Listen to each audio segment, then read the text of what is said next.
The night had stretched into a silence that felt heavier than any battlefield roar, the kind of silence that seeped into the bones of every soldier crouched in their positions, waiting for the command that never seemed to come.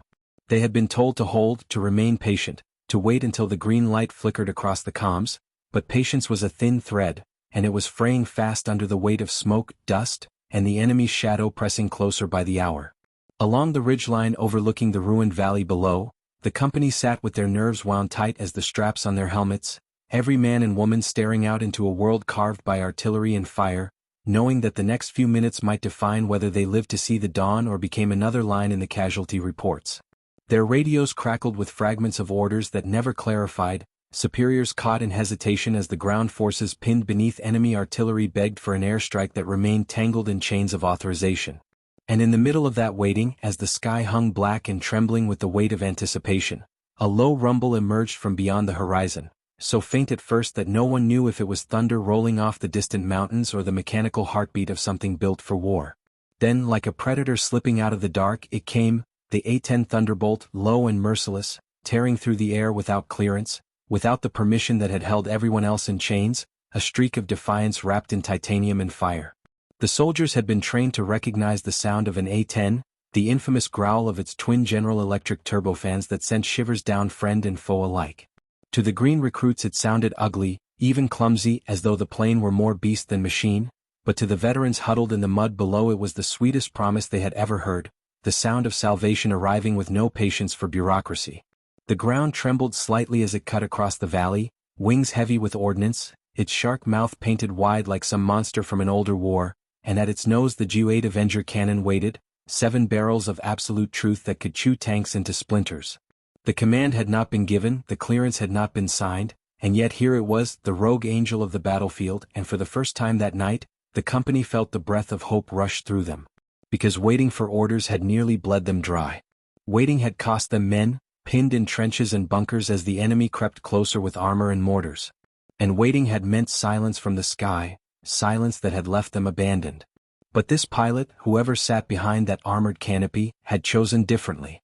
He had broken the chain, cut through the hesitation, and arrived with the singular purpose of turning the tide. Captain Elias Monroe, pressed against the dirt wall of his position, lifted his head just high enough to see the silhouette sweep overhead, and though he should have cursed, should have feared the wrath that would fall on all of them if higher command realized the airstrike hadn't been authorized, he could not suppress the grin that spread across his grimy face. They had been at a breaking point for hours, morale leaking like blood from a wound, and now, suddenly, there was thunder in the sky on their side. He whispered into his mic, half in awe, half in disbelief, "The hog is here." Across the comms, voices erupted, voices that had been dull with fatigue and fear now sparking alive with electricity. Someone laughed, another shouted a prayer, and in those fractured moments, discipline gave way to the raw human relief of knowing death might shift directions. Because everyone knew what an A-10 meant. It meant destruction, it meant dominance, it meant that the field below them, crawling with enemy armor, was about to be carved open like soft earth under a plow. The pilot inside, whose name none of them knew yet, had locked eyes on the battlefield stretched beneath his glass canopy. He saw the enemy columns advancing, their armored personnel carriers grinding forward with confidence, their tanks lining up for another barrage, their infantry spread like shadows across the valley floor. He had heard the chatter, the desperate calls for clearance, the endless refusals and delays as command wrestled with the politics of collateral and the risk of escalation. He had heard it all, and he had chosen to ignore it because war did not wait for paperwork. He rolled the A-10 slightly, adjusting position, the HUD painting the enemy in clean lines of targeting data, and in his chest his heart slammed like a war drum. His hand curled tight around the stick, his thumb brushing over the master arm switch that lit his ordnance alive, and in that moment he knew there was no turning back. The G8 spun up, a mechanical whine rising, each barrel spinning into a blur that sang the prelude to devastation. On the ground, the soldiers braced as though some deity had pulled breath into its lungs. Then it came, the unmistakable roar of the Avenger cannon, a guttural growl that shattered the night, spitting out depleted uranium rounds at a rate that defied comprehension. The air itself shook as the shells tore through space, a stream of fire raining down upon the enemy armor, ripping steel apart like paper, igniting fuel, and scattering men who thought themselves untouchable in their machines. The valley erupted.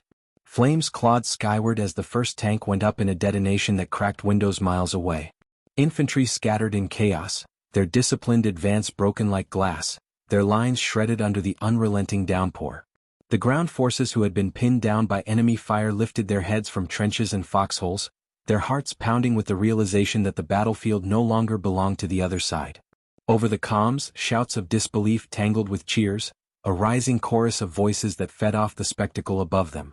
The A-10 roared past, climbing only slightly before banking hard, circling back with the slow, deliberate menace of a predator not yet satisfied.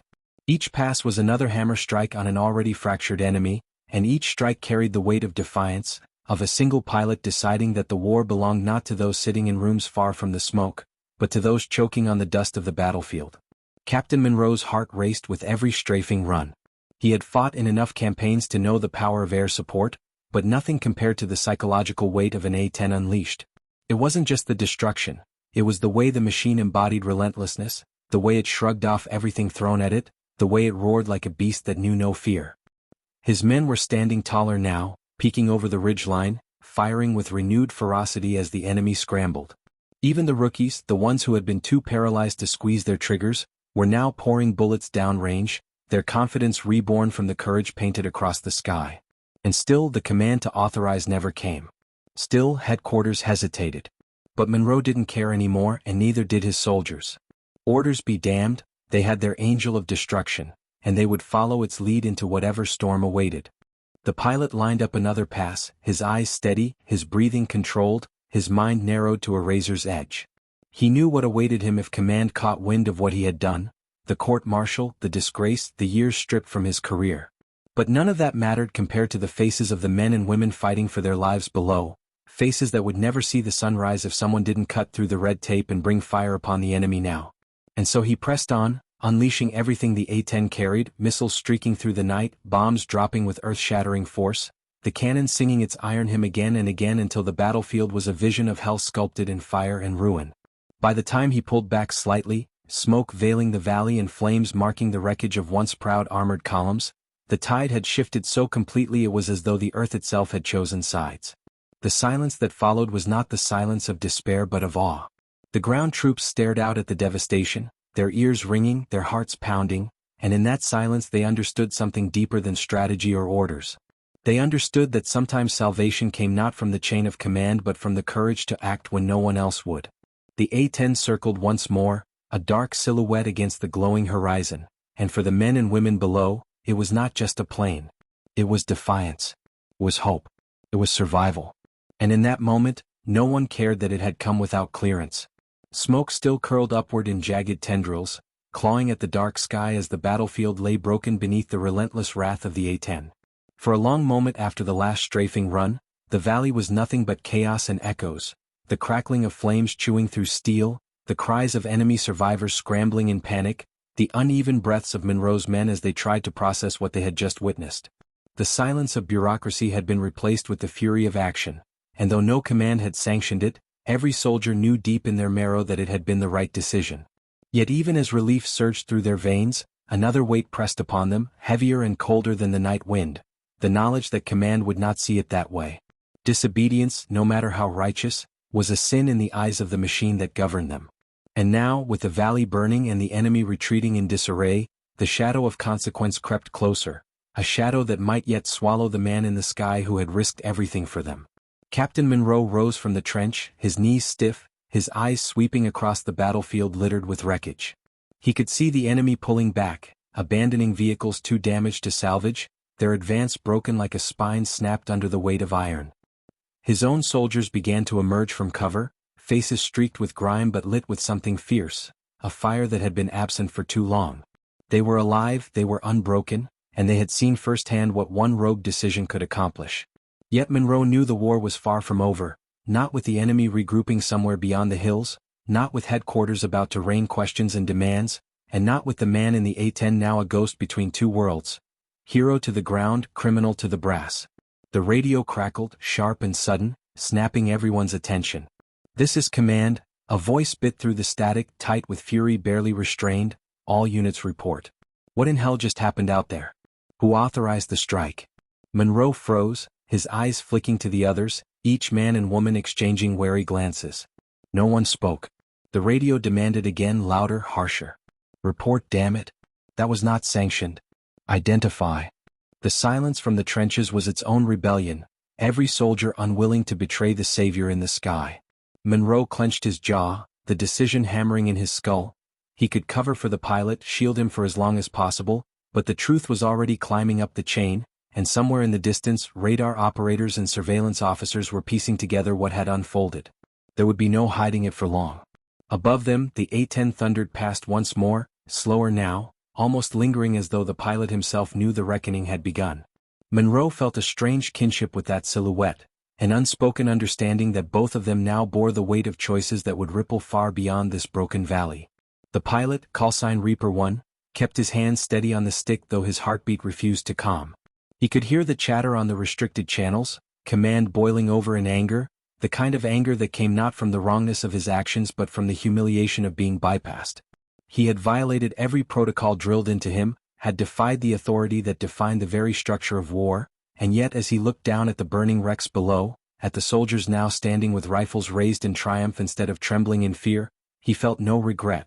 The only thing he felt was a steady, unwavering certainty that if he had waited for clearance, those men and women would already be dead. Still, certainty would not shield him from the storm that awaited. He knew the consequences: grounded, stripped of rank, court-martialed, possibly imprisoned. They would brand him reckless, insubordinate, a liability. But none of those words could erase the truth that smoldered in the valley below, that his defiance had saved lives. His comms unit blinked with incoming demands, an order from control to immediately disengage and return to base. He ignored it, pulling into a wide arc, circling above the soldiers like a guardian unwilling to leave them vulnerable just yet. On the ground, Monroe raised his mic at last. His voice was calm but laced with steel. "Command, this is Alpha Company. The strike neutralized enemy armor and forced their retreat. We're holding position, consolidating." He left out the name, left out the detail, threading his words with deliberate vagueness.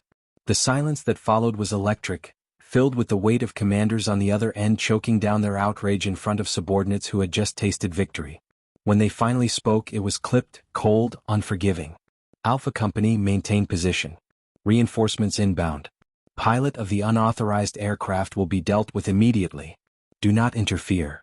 The transmission cut, the finality of it hanging heavy. Monroe exhaled slowly, his hands tightening around his rifle. They would come for Reaper 1 and they would come hard. The war machine could not allow such a defiance to stand, no matter the outcome. And yet Monroe felt a fire in his gut, the same fire he saw mirrored in his soldiers' eyes. They wouldn't let the brass erase what had just happened. Not without a fight. Reaper 1 banked again, drawing one last path over the valley. Below, soldiers lifted their weapons skyward not in threat but in salute, a gesture of silent loyalty. He caught the movement through his canopy, and for a moment he felt an ache in his chest sharper than any fear of punishment. These were the people he had acted for, the reason he had risked everything, and to see them stand taller because of him made the sacrifice worth it. He toggled his comms to a direct channel, patching into Monroe's frequency. "Captain," he said, his voice low but steady, "you hold that line. Don't let them take this from you. I'll draw the fire." Monroe's eyes narrowed. "Reaper, they'll crucify you for this." A pause, then the pilot replied with a faint edge of defiance, "Better me than them. Stay alive, Captain." And with that, he pulled the hog higher, breaking from his orbit and angling toward the west, away from the incoming reinforcements that would soon descend upon the battlefield. The company watched as the A-10 disappeared into the horizon, its engines fading until only the crackle of flames and the whisper of wind remained. In that silence, Monroe felt the weight of what had just been set in motion. They had not only survived an assault that should have destroyed them, but they had become witnesses to an act that would ripple through every corridor of power in the chain of command. His soldiers gathered around him, their faces alive with adrenaline, some of them smiling for the first time in weeks. "Sir," one of them said, a young private with wide eyes, "he saved us. He broke the rules, but he saved us." Monroe nodded, the truth of it undeniable. "And they'll want to bury it," he muttered, more to himself than to them. "They'll make him the villain. But we know better." The private looked confused. "What do we do, sir?" Monroe looked out over the smoldering valley, his mind already racing ahead. "We hold. We survive. And when the time comes we speak the truth. No matter the cost." Far from the valley, in the sterile halls of headquarters, fury boiled over. Generals slammed fists against tables, analysts replayed footage, and commanders drafted reports dripping with condemnation. To them, the act was unforgivable, not because it had saved lives, but because it had unraveled the authority they clung to. If one pilot could decide the course of a battle without clearance, what stopped others from doing the same? The war machine thrived on order, on control, and Reaper 1 had cracked that foundation. Orders were issued to track his plane, to intercept him, to drag him back and make an example of him.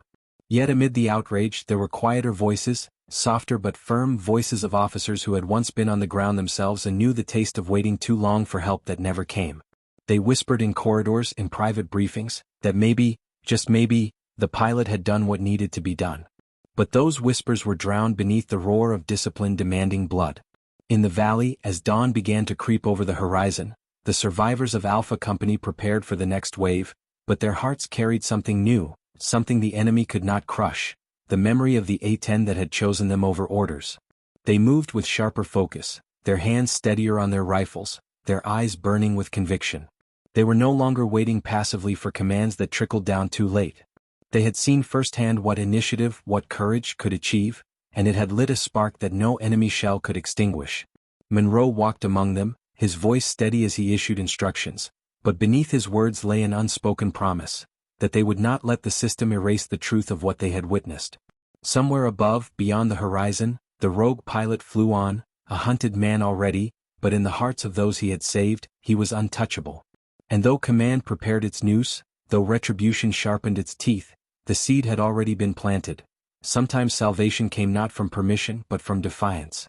The sun rose over the battlefield with a blood-red glow, its light spilling across the jagged valley like a cruel reminder of what war left behind, illuminating wrecks of twisted steel still burning, corpses of enemy soldiers strewn between craters, and the battered yet unbroken silhouettes of Alpha Company standing guard over the line they had refused to abandon. Captain Monroe squinted against the haze of smoke and morning light, his body stiff from exhaustion but his mind restless, already chasing the next move in a war that gave no room for breath. His men and women moved among the wreckage with a new kind of energy, no longer bent beneath despair but upright, shoulders squared, voices steadier as they gathered supplies, tended to wounds and reinforced their positions. The spark ignited by the Thunderbolt's defiance was alive in them, a force as tangible as the rifles in their hands, but Monroe knew that spark could either become their greatest strength or the fuse of their destruction. Somewhere out there, Reaper 1 was flying into the jaws of retribution, a hunted man whose survival depended on whether he could outpace the wrath of a command system that could not allow his disobedience to exist. And Monroe, though bound by rank and oath, felt a gnawing resolve that he could not, would not, let them erase what had been done. Yet the battlefield gave no time for reflection, because even as the first beams of sunlight touched the smoke-filled valley, scouts reported fresh movement beyond the ridgeline. The enemy regrouping, reorganizing, returning with the stubbornness of a machine that refused to die. Monroe clenched his fists around his binoculars, his throat dry as he counted the silhouettes gathering beyond the horizon. More vehicles, more troops, more artillery, a tide that would soon flood the valley again. The A-10 had bought them reprieve but it had not won them the war. The radio crackled again, this time not with command's fury but with clipped instructions that bled authority. Reinforcements were en route, they said, but not for several hours. Alpha Company was to hold position, deny the enemy advance and await further orders. Monroe could almost laugh at the hypocrisy. Hours ago they had been left to rot without clearance for support, yet now they were expected to stand their ground with dwindling ammunition and blood still fresh on the dirt.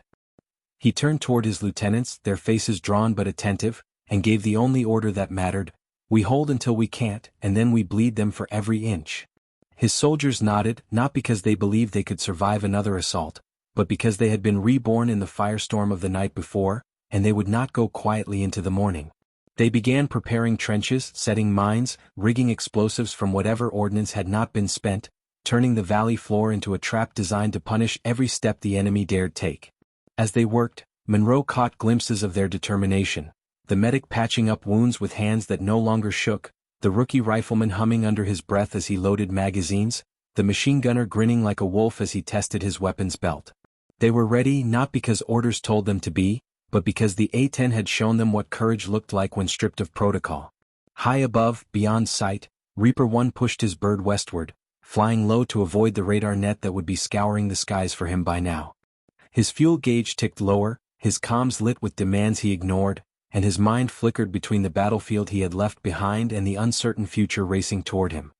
He had broken everything he had been taught to obey, shattered the spine of discipline that bound the Air Corps together, and yet he felt freer in that cockpit than he had in years. The weight of bureaucracy no longer pressed on him. The only weight was the responsibility of his choice, and he bore it with a grim acceptance. He knew they would try to intercept him, knew squadrons would be scrambled to drag him back, knew even his fellow pilots would be ordered to turn their sights on him if it came to it.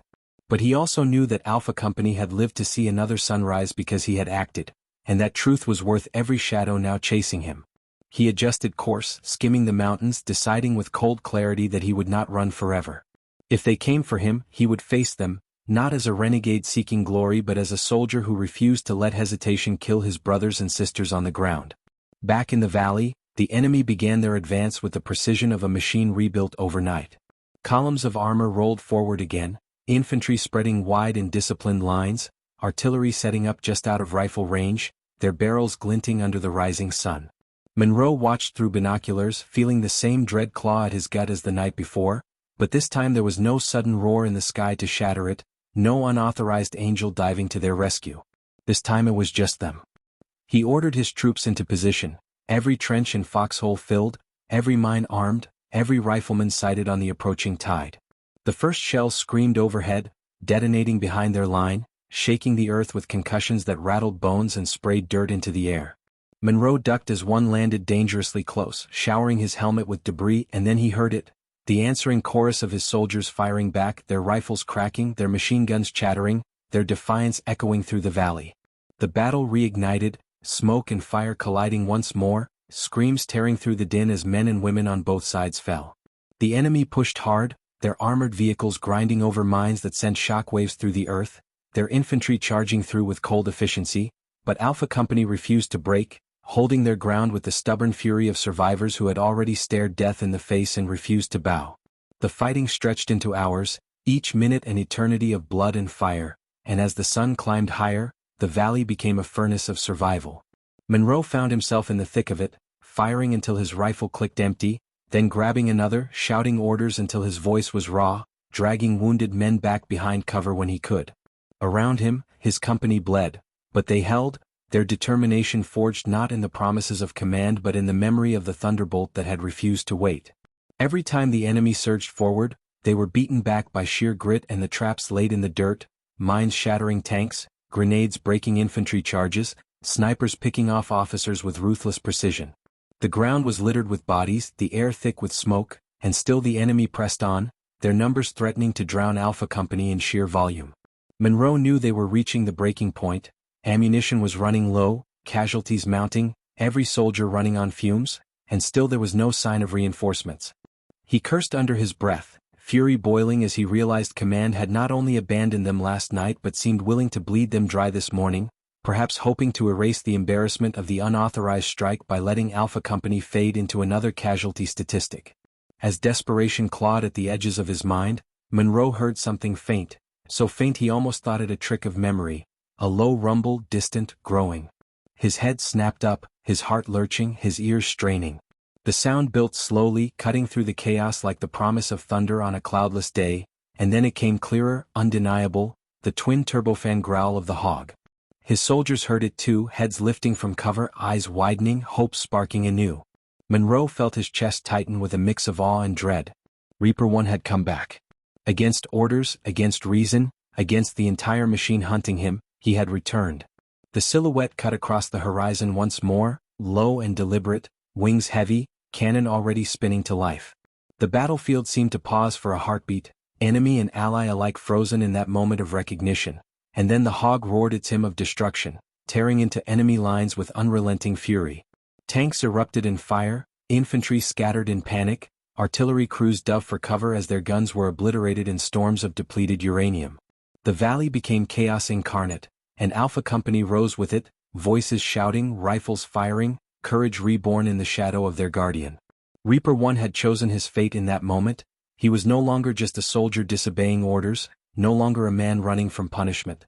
He was a legend in the making, a symbol of defiance written in fire and steel, and though the world above him would brand him a criminal, the men and women below would remember him forever as the savior who refused to wait. Monroe fired alongside his soldiers, the roar of the A-10 shaking his bones, and for the first time he felt not like a pawn on the board of distant commanders but like a man standing shoulder to shoulder with destiny itself. The enemy broke once more, their assault collapsing under the combined fury of ground and sky, and though Monroe knew the consequences waiting just beyond the horizon would be brutal, he also knew that in this valley, in this moment, they had carved out something eternal. And as the Hog made another pass, its cannon thundering, its engines growling, Monroe whispered under his breath words that would never make it into the official reports, words drowned by the roar of war but true all the same: "We're not waiting anymore."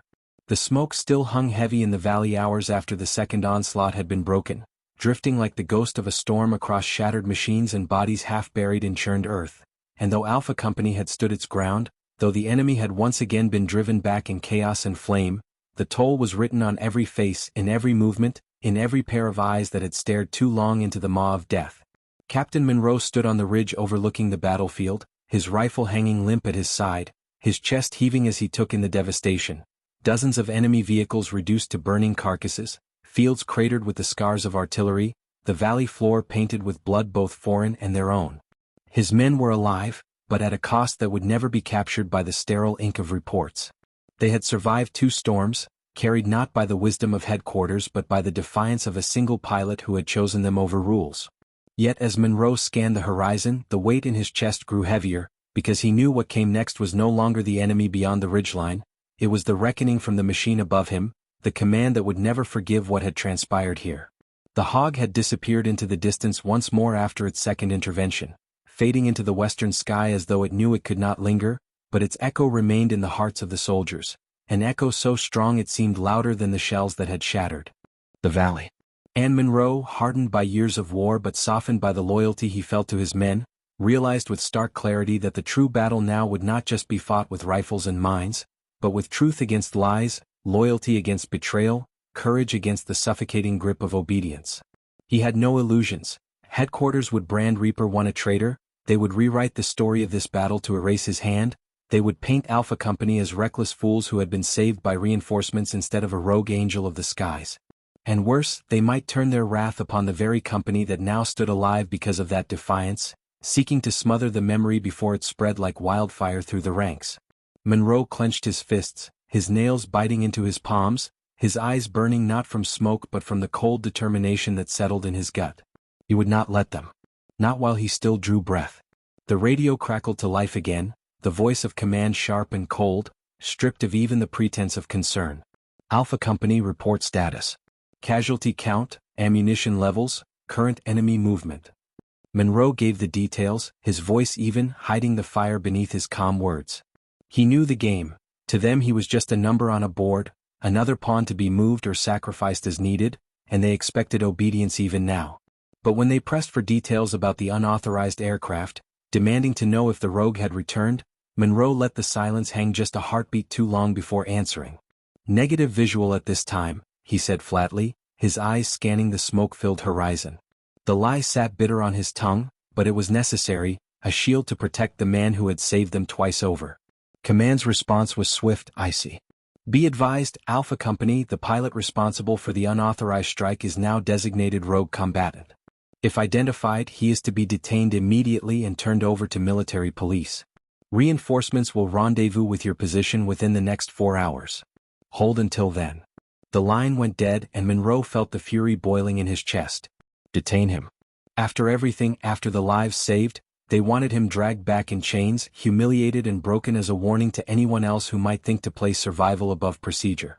Monroe looked at his soldiers, exhausted and bloodied, their uniforms torn, their faces streaked with soot, and he knew they would never forgive such betrayal. He could already see it in their eyes. The loyalty they held for the Hog was not something command could overwrite. Not with lies, not with threats, not with their iron chains of regulation. As the hours crawled by, Alpha Company dug in deeper, patching wounds, scavenging weapons and ammunition from the wreckage, laying out their fallen with the solemn respect only survivors could give. The valley was quieter now, save for the crackle of flames and the distant rumble of enemy forces regrouping once more beyond the hills, too battered to launch another immediate assault but not defeated, never defeated. Monroe moved among his soldiers, speaking with each in turn, listening to their fears, their hopes, their whispers of awe about the pilot who had defied the entire system to save them. He did not discourage their words. He let them speak freely because he knew silence would do nothing but feed despair. They needed belief, and Reaper One had given them something to believe in. But beneath it all, Monroe felt the noose tightening. Reinforcements were coming, yes, but with them would come officers and investigators, men with sharp eyes and sharper pens, men who would not care about the blood spilled here, only about stamping out the spark of rebellion before it spread. Monroe was no fool. He knew loyalty to the Hog would mark his company, that they might all be punished for their silence, their complicity. And yet, as he looked into the faces of his soldiers, he also knew they were ready. Ready to defy, ready to stand, ready to carry this truth even if it cost them everything. Far above, flying alone in skies that seemed endless and empty, Reaper One kept his Hog low, hugging the contours of the mountains to stay hidden from the radar nets that crisscrossed the region. His fuel was dwindling, his ammunition nearly spent, his body aching from hours in the cockpit, but his mind burned with a clarity that was both liberating and damning. He knew the hunt was on. Command would not rest until he was caught, until he was dragged into the light as an example. But he also knew he could not abandon Alpha Company, not now, not after choosing them twice already. He considered his options with the cold logic of a man who had long ago accepted his fate. He could try to reach a friendly forward base, risk being captured the moment he touched down. He could push deeper into hostile territory, gambling with death in a bid to vanish completely, or he could circle back one last time, give everything he had left to ensure Alpha Company held until their so-called reinforcements arrived. It wasn't really a choice, not for him. His hand tightened on the stick, his eyes narrowing as he banked the Hog in a wide arc, turning back toward the valley he had already turned into a legend. If he was to fall, he would fall where his actions mattered most. In the valley, scouts reported renewed enemy movement, armored columns massing, artillery repositioning, infantry gathering in numbers that dwarfed the last two assaults. Monroe's gut clenched as he studied the horizon, the smoke and haze parting just enough to reveal the ominous glint of steel and the marching black tide of men preparing to descend once again. His soldiers readied themselves, weary but unyielding, every man and woman knowing this could be the battle that broke them for good. Monroe issued his orders with grim efficiency, repositioning heavy weapons, spreading ammunition as thin as it would go, whispering words of resolve to the rookies who clenched their rifles like lifelines. And then, just as the earth began to tremble under the weight of the approaching storm, the low guttural growl returned, faint at first, then rising, then undeniable.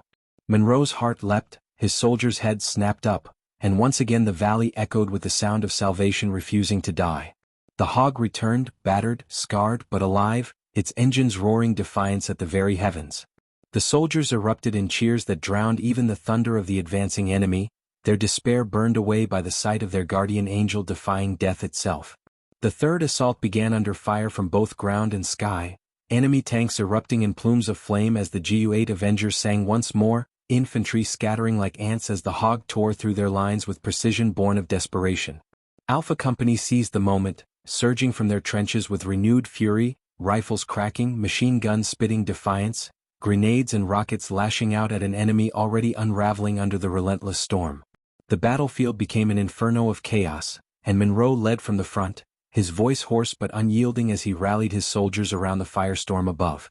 They fought like men and women possessed, like warriors who had already tasted death and refused to bow, their every action fueled by the roar of the Hog that circled above them like a god of war. And in that crucible of fire and blood, a bond was forged that no command could break. A bond between soldiers who had been abandoned and the rogue who had refused to leave them behind. But even as the enemy faltered once more, Monroe knew the true storm had yet to break. Reinforcements were closing in, not just friendlies but the hunters sent to drag Reaper One back in chains, and the clash between battlefield truth and bureaucratic control loomed like a shadow darker than any enemy tank. And as the Hog thundered overhead, as Alpha Company fought with fire in their veins, Monroe whispered a vow into the smoke-choked air. If command wanted a scapegoat, they would have to go through him first. The war's fifth day dawned with a haze that seemed almost deliberate, a gray shroud cast over the land as if the earth itself was mourning the destruction it had endured. For the soldiers huddled in foxholes, clinging to the wreckage of half-toppled buildings, there was no respite, no silence, no moment to breathe without the echo of artillery thundering in the distance. Orders had filtered through the night, promising a coordinated push at sunrise, yet everyone knew that promises had become fragile things in this conflict, easily broken by the chaos of shifting lines and fractured communication. The men and women on the ground were bone-tired, their hands raw from gripping rifles, their ears ringing from constant bombardment, their eyes stung by smoke that never lifted, but still they waited, because waiting was sometimes all they could do. Command had told them to hold fast, to prepare, to await the signal that would finally unleash the reserves, yet deep down every soldier knew the cruel truth. Signals often came too late, and men died in the minutes stolen by indecision. It was in this strained, taut silence, with breath held against dread, that the faint sound of engines rose, not the shrill whine of fighter jets tearing through the sky, nor the heavy hum of cargo planes, but the guttural, almost animal roar of turbines uniquely belonging to one beast alone. The sound was wrong, arriving earlier than anything scheduled, and those who recognized it first stiffened, their hearts pounding, their minds disbelieving. An A-10 Thunderbolt was coming in low, its silhouette emerging from the murk like some avenging predator. The machine's wings were thick, its nose blunt and brutish, its engines mounted like twin fists clenched against the sky, and beneath its belly was the unmistakable shark's maw of the Gu-8 Avenger, a cannon designed not just to kill but to obliterate anything foolish enough to challenge it. The soldiers on the ground looked up with equal parts awe and confusion, for no order had been given, no clearance announced. This was not the moment they had been told to expect. Yet here it was, breaking through the fog of hesitation, a rogue element or a divine intervention depending on how one chose to see it. Radios crackled with frantic voices, command demanding to know what unit had launched, who had sent the A-10 barreling in without authorization, but the pilot either did not hear or did not care. The Warthog dipped its wings once, a predator acknowledging its prey, and then the air itself split as the cannon opened fire, a rolling thunder of destruction so profound that men felt it vibrate in their chests, rattling bones, drowning out every other sound. A column of enemy armor that had begun advancing in the lull was suddenly nothing more than flaming wreckage, metal shrieking as it tore apart, hatches blown open as fire consumed the crews trapped within. The ground shook as though the very earth recoiled from the violence, and soldiers who had braced themselves for certain death found instead that salvation had come roaring in steel and smoke. Some cheered, their voices hoarse but triumphant, others simply stared, wide-eyed, unable to believe the ferocity unleashed before them. The A-10 did not linger, it banked hard, lined up another run, and once again the staccato roar of its cannon unleashed a storm that shredded infantry positions and turned hardened bunkers into splinters of dust. The enemy, confident only moments before, was thrown into chaos, their assault broken, their morale shattered as death rained down upon them without pause. Yet amid the exhilaration of survival, a question gnawed at the edges of every soldier's mind: who had given this pilot the authority to act? The answer mattered little in that breathless instant, for the battlefield belonged to the Warthog, and every enemy vehicle caught in its path was reduced to burning scrap. But command was not blind to the implications.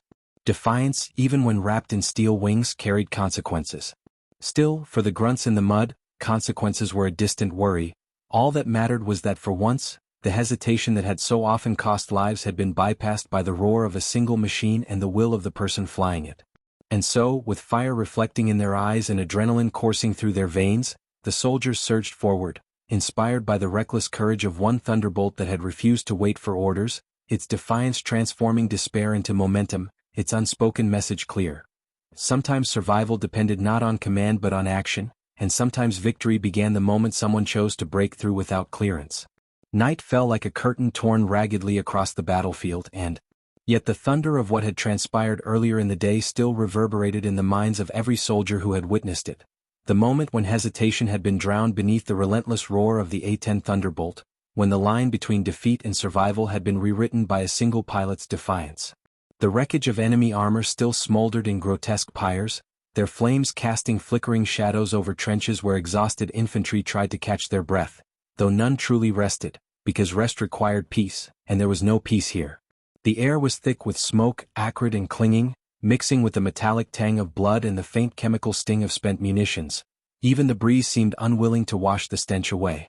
Radios crackled intermittently, carrying fragments of anger from higher command, demanding identification, demanding explanations, their voices sharp with bureaucratic outrage that could never match the gratitude of the ground troops who knew they owed their lives to the Warthog that had descended like a wrathful angel. The pilot's name remained unknown, shrouded in silence, a ghost who had cut across orders and chains of command with the conviction of necessity, and in that anonymity a legend was already forming, whispered between soldiers who clutched their rifles and tried to believe tomorrow would still come. They spoke of the pilot in hushed tones, not as insubordination but as salvation, giving the faceless figure an almost mythic presence, a story to carry them through the darkness. Yet while soldiers whispered, generals convened in steel bunkers far behind the lines, their tables crowded with maps and their minds caught between outrage and opportunity. Some argued the act was dangerous, a breach of protocol that undermined the very order holding their fragile coalition together. Others saw it for what it was, a bold strike that had turned the tide of a battle that might otherwise have collapsed, a reminder that initiative was often more powerful than hesitation. The debate spiraled as the night,